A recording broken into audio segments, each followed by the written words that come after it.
square root of 1 plus cos theta by 1 minus cos theta equal to cosecant theta plus cos theta என்பதை நிரூபிக்கவும்.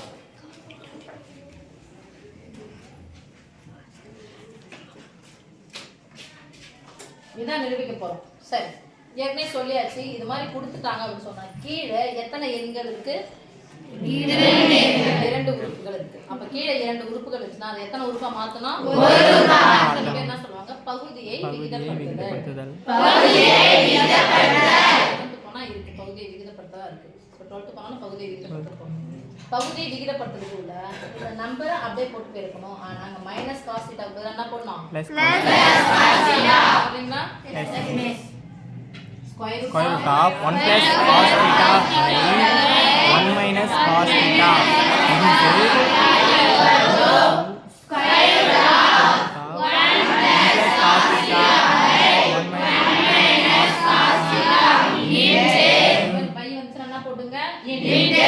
By வந்துருச்சு. கீழே வந்து இரண்டு உறுப்புகள் இருக்குன்னா நடுவுல டக்கு என்ன போடணும்? எல்லாத்தையுமே மதிப்பு மாறாம இருக்கிறதுக்காக மதிப்பு மாறாம இருக்கிறதுக்காக இதே நம்பர் தான். ஆனா மைனஸ் பதிலா பிளஸ். இதனோட எதிரெண்ணை மட்டும் போட்டு பெருக்க போறோம். 1 minus cos theta இருந்துச்சுனா 1 plus cos theta. நிறைய பேர் இன்ட்னு சொல்றதுக்குனா பிளஸ்லாம் போட்டு வச்சிருங்க. தப்பா போய்டும். ஃபுல்லா நான் பிளஸ் போட்டீங்கன்னா தப்பு முடிஞ்சிச்சு. பெருக்கணும்ன்ற விஷயம் உங்களுக்கு தெரியணும். மிஸ் கேன்சல் எதனா பண்ணலாமான்னா இங்க கேன்சல் பண்ணா திருப்பி இதே தான் கிடைக்கும். அதனால தேவையில்லை, கேன்சல் பண்ண கூடாது. ஓகே, நேரா பெருக்க போறீங்க. 1 plus cos theta into 1 plus cos theta. a into a என்ன சொல்லுவோம்? a square. 1 plus cos theta into 1 plus cos theta என்ன சொல்லுவோம்? 1 plus cos theta whole square. அதுக்கு முன்னாடி நீங்க என்ன போடணும்? square root of 1 plus cos theta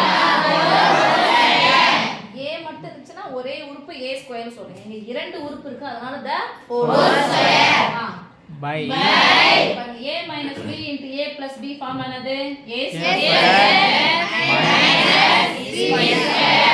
a square 1 1 பெருக்குனா 1 minus cos cos பெருக்குனா cos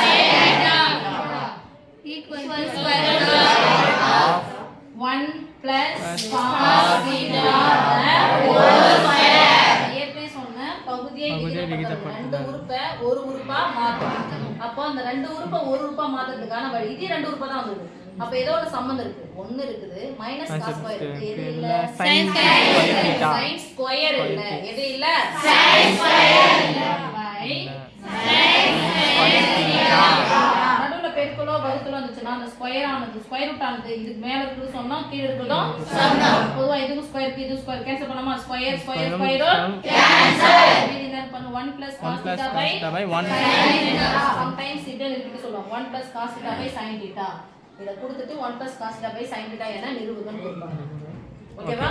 இல்லனா கீழ எத்தனை உறுப்பு இருக்கு? ஒரு உறுப்பு. மேல எத்தனை உறுப்பு இருக்கு? இரண்டு உறுப்பு. அந்த இரண்டு உறுப்புகளுக்கு கீழ இருக்க உறுப்பு சொந்தம். தனித்தனியா பிரிச்சு சொல்லுங்க பார்க்கலாம்.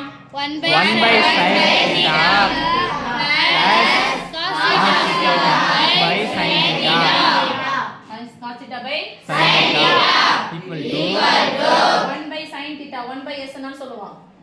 cosecant 1 by sin theta cosecant theta plus sin by cos theta why tan theta சொல்லுவோம். cos by tan sin theta theta opposite சொல்லுவோம். cot theta. இதான் நிரூபிக்க சொல்லிறாங்க. என்ன பண்ணோம்? hence true.